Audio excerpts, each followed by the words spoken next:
ना, नहीं कर रहा ना, नहीं कर रहा ना, अभी भी नहीं किया, अभी भी नहीं किया। लेकिन एक एंगल,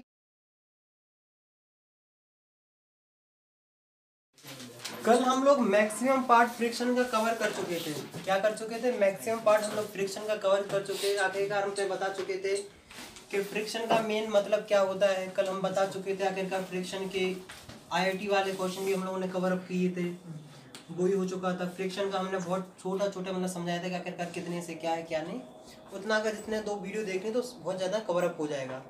अब कुछ लोग छुटके मुटके क्वेश्चन रहते हैं, जैसे कभी स्कूल में पूछ लिया जाता है, कभी पूछ लिया जाता है कि लॉ ऑफ फ्रिक्शन लिखो, फलाना लिखो, ढिमकाना लिखो, पिमकाना लिखो, लिखते रहते हैं। तो आज हम वही तुम्हें पढ़ाने वाले हैं। तो आज हम क्या पढ़ाने वाले हैं? सबसे पहले हम पढ़ाएंगे कि लॉ ऑफ लिमिटिंग फ्रिक्शन। कल हम बता चुके लिमिटिंग फ्रिक्शन क्या होता है, काइनेटिक फ्रिक्शन क्या होता है। तो सबसे पहले limiting friction, law of limiting friction में लिख लो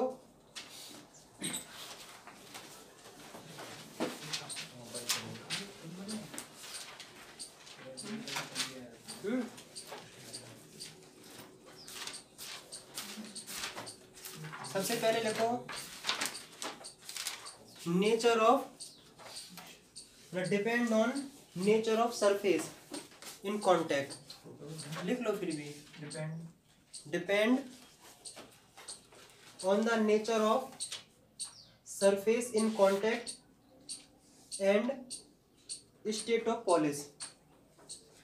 एक चीज तुमने अगर देखी हो कि अगर किसी चीज को ज्यादा रगड़ दो तो फिर अच्छा मतलब फ्रिक्शन काम करने लगता है। मैंने अगर कोई चीज चिकनी हो जाए ना तो फिर फ्रिक्शन कम हो जाता है। तो हम लोगों ने 2 चीज लिख ली है कि पहले लिखा है depend upon nature of the contact और दूसरा लिखा है स्टेट ऑफ पॉलिश। एक पॉइंट और लिखो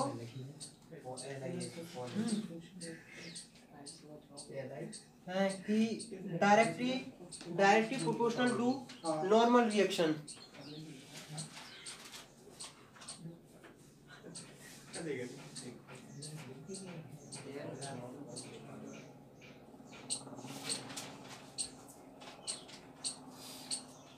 ये लिख लिया है कि directly proportional to normal reaction. तीसरा पॉइंट लिखो independent of area of contact.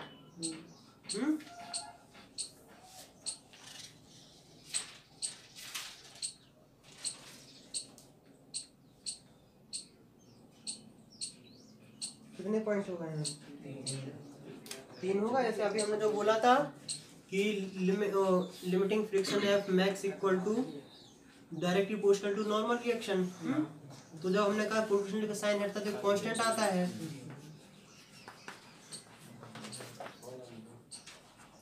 इतना हम लोगों ने हमारा सिंपल सर्कल, इसको बोलते हैं कोफिशिएंट ऑफ लिमिटिंग फ्रिक्शन, या इसे बोलते हैं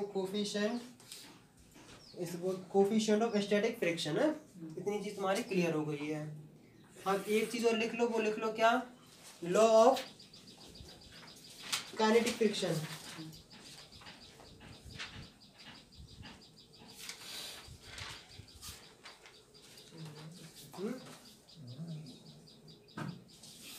जो तुमने लॉ इसमें जो तुमने लिमिटिंग में लिखे हैं वही सारे इसमें भी हैं।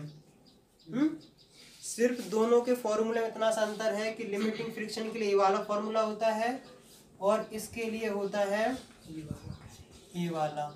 सिर्फ कोफिशिएंट की वैल्यू में फर्क आता है और कुछ भी चेंज नहीं आता है। इतना सा है। बाकी 3 पॉइंट वही, उसको भी तुम लोग कवर अप कर लेना।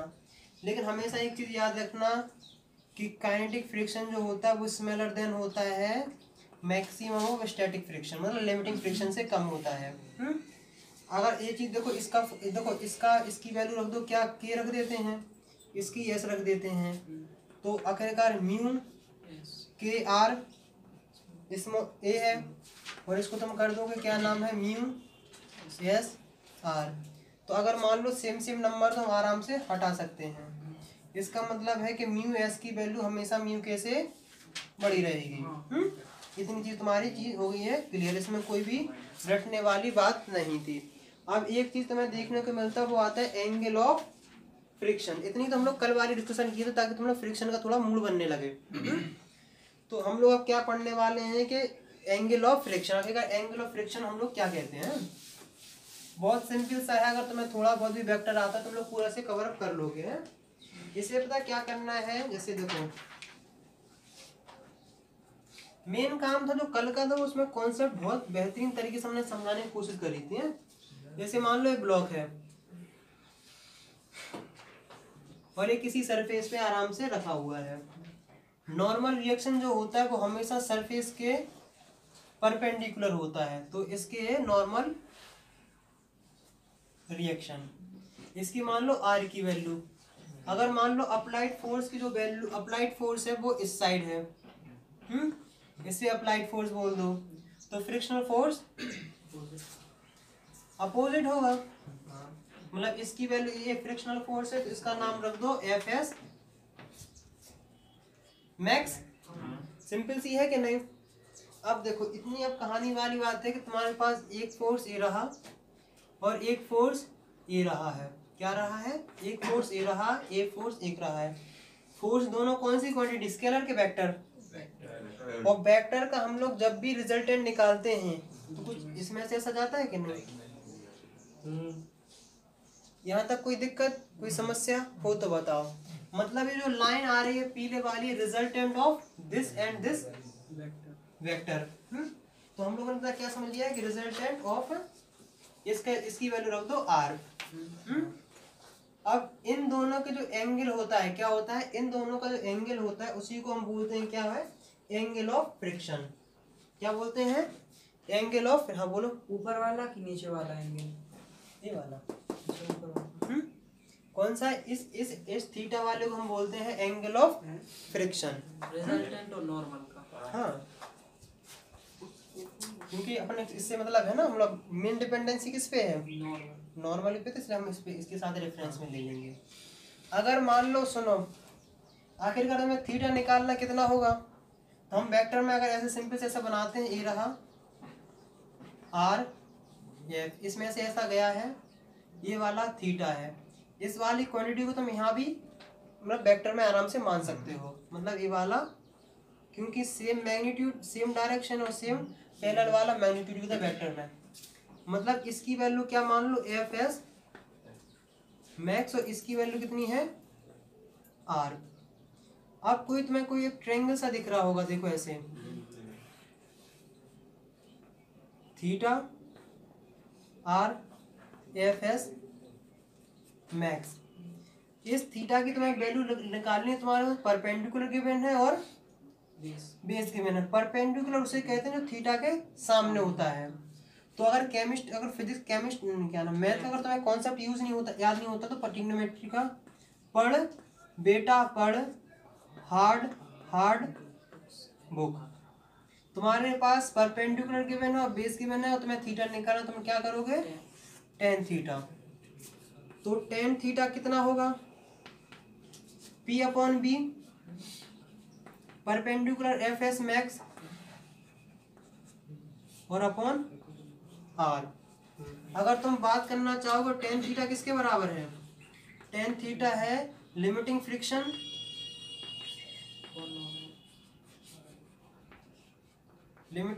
अपॉन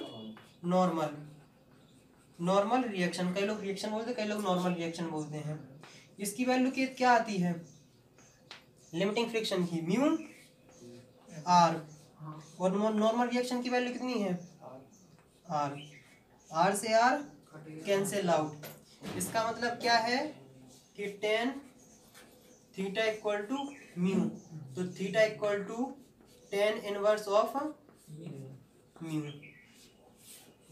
कोई दिक्कत, कोई समस्या हो तो बताओ। शायद यही किताबों में लिखा होगा, तो मैं इसको याद करने में तो ये डेरिवेशन है। हाँ, सिंपल से ये बोर्ड डेरिवेशन मान सकते हो। परपेंडिकुलर बेस, ये आर को क्या हुआ, आर को बेस बना दिया।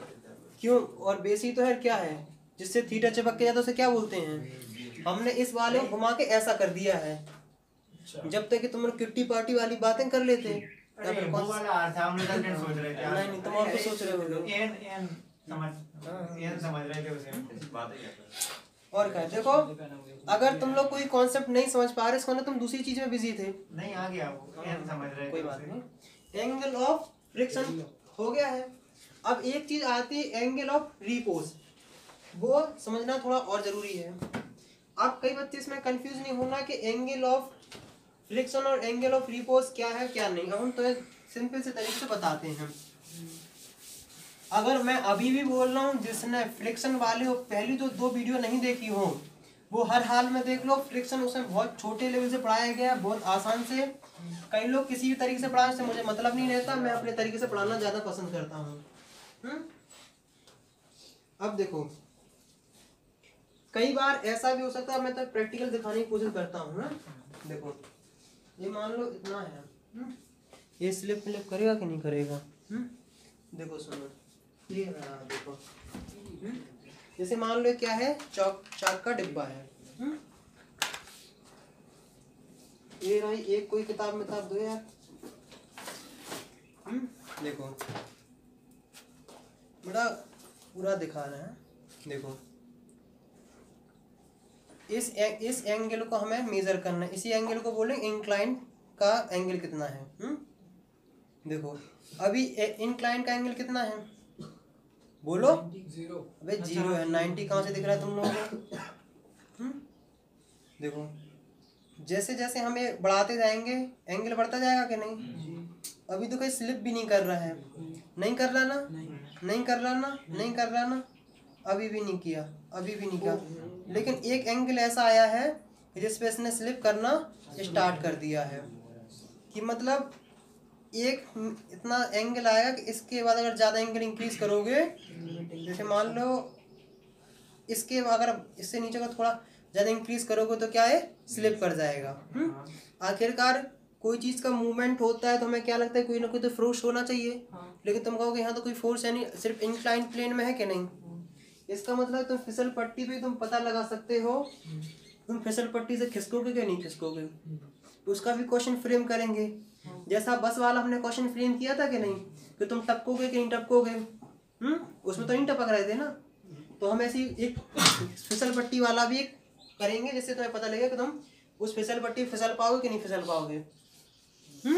समझ रहे कि नहीं? अब जैसे देखो क्लियर होता है, एंगल ऑफ रिपोज डाल लो।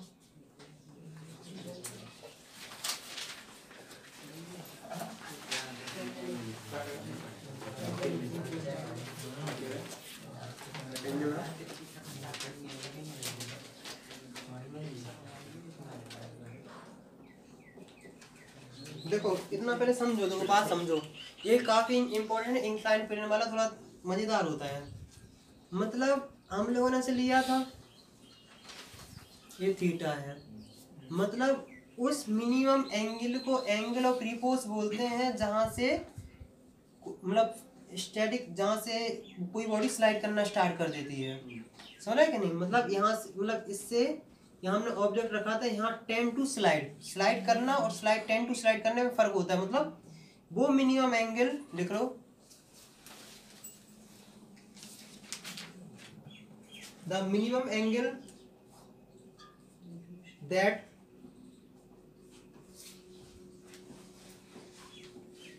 an inclined plane makes with the horizontal when a body placed on it just begin to slide down.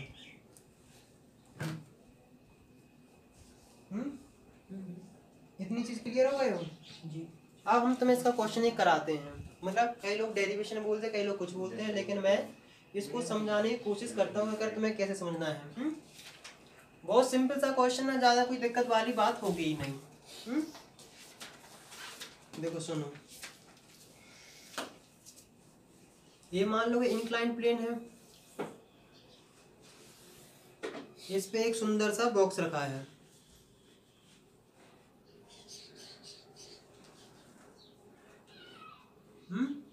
देखो आप इमेजिन ऐसे करो, देखो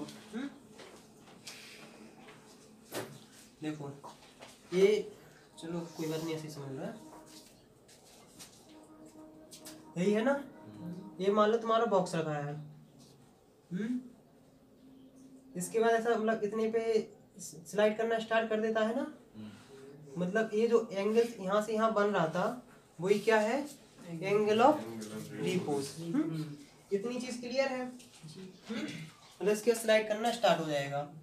तो हम लोगों ने इसको इतना इसका नाम रख दिया थीटा। एक यहाँ एक पॉइंट सा मान लो। हमने कहा था नॉर्मल रिएक्शन जो होता हमेशा किसके होता है, सरफेस के परपेंडिकुलर। इसका नाम रख लो आर।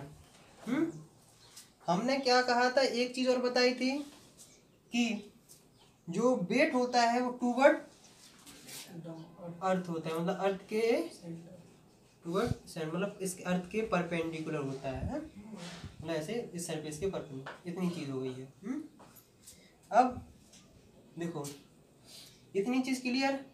कोई दिक्कत कोई समस्या हो तो बताओ। अभी तक यहाँ अपन पता कुछ भी नहीं करना है, बस अपन को एक काम करना है कि थोड़ा सा हमें क्या करना है, कंपोनेंट स्टार्ट कर देंगे। अब जैसे देखो इतना नीचे का सब भूल जाओ। सरफेस ये है, इसे अगर परपेंडिकुलर बोलेंगे जैसे हॉरिजॉन्टल बोलेंगे, मतलब ये ऊपर है तो ये थोड़ा हम लोग नीचे भी हम लोग इसे मतलब एक्सटेंड कर देंगे। मतलब इसका मतलब ये है कि हमने एक कोऑर्डिनेट सिस्टम बनाना स्टार्ट कर दिया। ये रहा परपेंडिकुलर और ये रहा वर्टिकल। अब देखो मेन बात ये है कि ये वाला जो थीटा है वो ये भी थीटा है। अब मेन बात समझने वाली बात ये है कि आखिरकार ये थीटा हो कैसे गया है, बताओ कैसे हुआ है। सोचो पहले, सब लोग लगाओ दिमाग कैसे हो गया है, जब तक हम थोड़ा।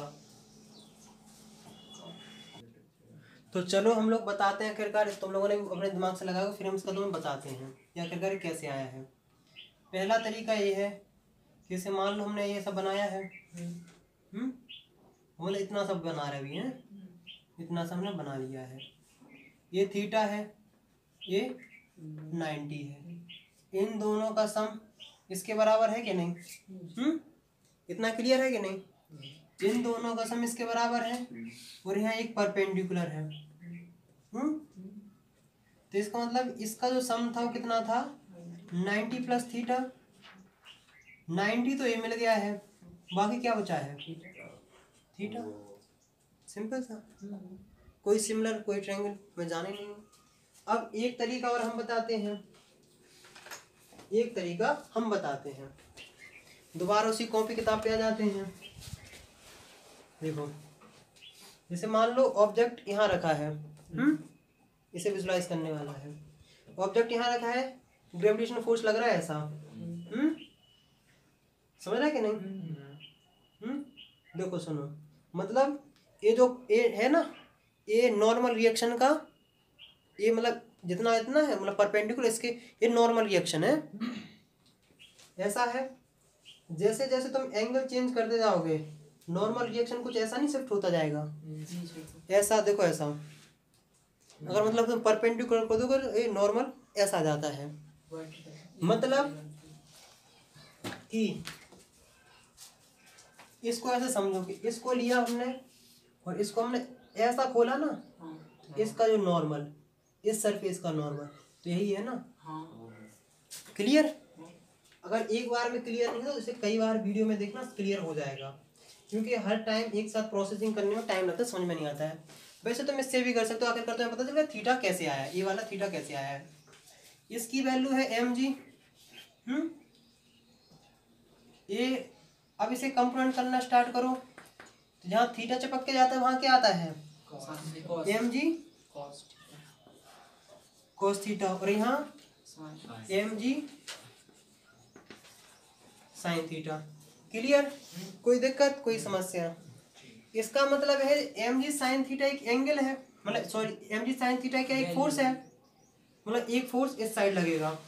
तो फ्रिक्शनल फोर्स किस साइड लगेगा, फ्रिक्शनल फोर्स लगेगा इस साइड, मतलब फ्रिक्शनल फोर्स होगा ये। क्लियर? कोई दिक्कत कोई समस्या? हमने क्या कहा है कि ये ऑब्जेक्ट कब स्लाइड करने की पहुंच जाएगा, जब fx मैक्स इसके बराबर हो जाएगा। क्या हो जाएगा, जब fx मैक्स इसके बराबर हो जाएगा। यहाँ तक कोई दिक्कत कोई समस्या हो तो हमें बताओ।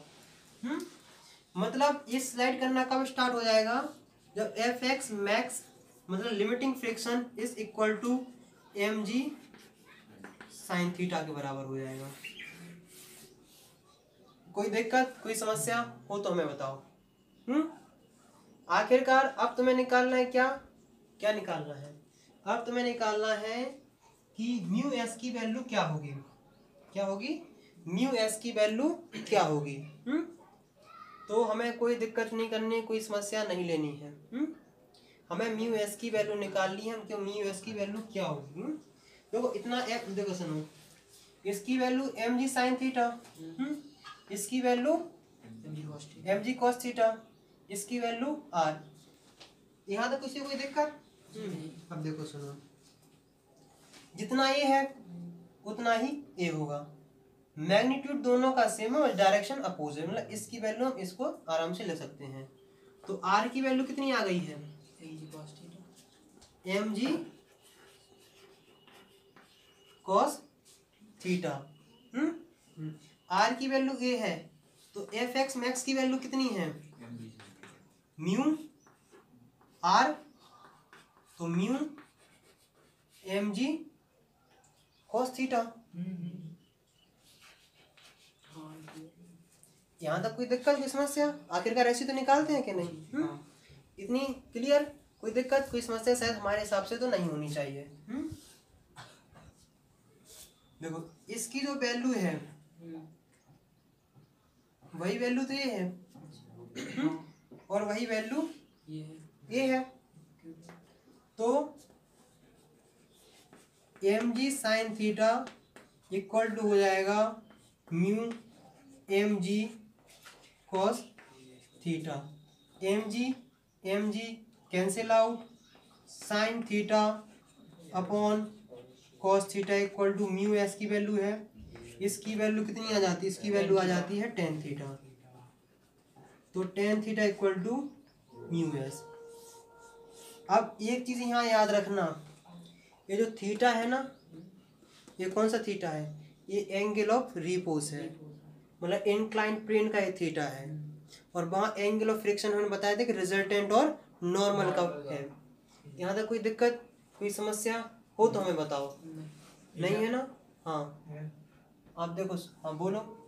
ये नहीं आया M G sine theta is equal to mu M G cos. और अभी यार हम लोग थोड़ी देर पहले क्या पढ़ चुके थे, थोड़ी देर पहले हम लोग पढ़ चुके थे कि हमने पढ़ा था mu X equal to tan a angle. अब देखो, और अभी हम लोगों ने क्या पढ़ा, हमने पढ़ा इतना, mu S equal to tan theta. अब इसमें कोई कंफ्यूज नहीं होना कि आखिरकार ये कैसे आया है। आर की वैल्यू थी, वो थी mu cos theta, mu cos theta की वैल्यू हमने यहाँ रख दी है। F S max equal to mu M G cos theta पहला, और F X max equal to होता है एम जी साइन थीटा। उन दोनों को हमने इक्वेट कर दिया और सिंपल से हमने इक्वेशन निकाल डाली है। इतनी चीज हम लोगों ने निकाल ली है। तो हमारे पास अभी हमने निकाला था, किससे निकाला था, निकाला था एंगल ऑफ फ्रिक्शन से। और ये हमने निकाला एंगल ऑफ रिपोज से। अब एक चीज हमें तुम्हें और दिखाना, मतलब सॉल्व करना चाहेंगे। देखो सुनो, अब देखो म्यू एस और म्यू एस इक्वल टू 10, इसका नाम मान लो अल्फा, कुछ भी अल्फा मान लो, इसका मान लो अल्फा, इसका मान लो थीटा। तो mu S equal to mu S ही होगा, तो 10 अल्फा इक्वल टू 10 थीटा होगा। मतलब alpha equal to theta. Alpha कहाँ से आ गई, मतलब हमने मान लिया है। अब देखो सुनो, देखो अल्फा जो है वो है क्या है, एंगल ऑफ फ्रिक्शन। अच्छा हाँ ऊपर वाला क्या है, एंगल ऑफ फ्रिक्शन। जो थीटा है वो है एंगल ऑफ रिपोज।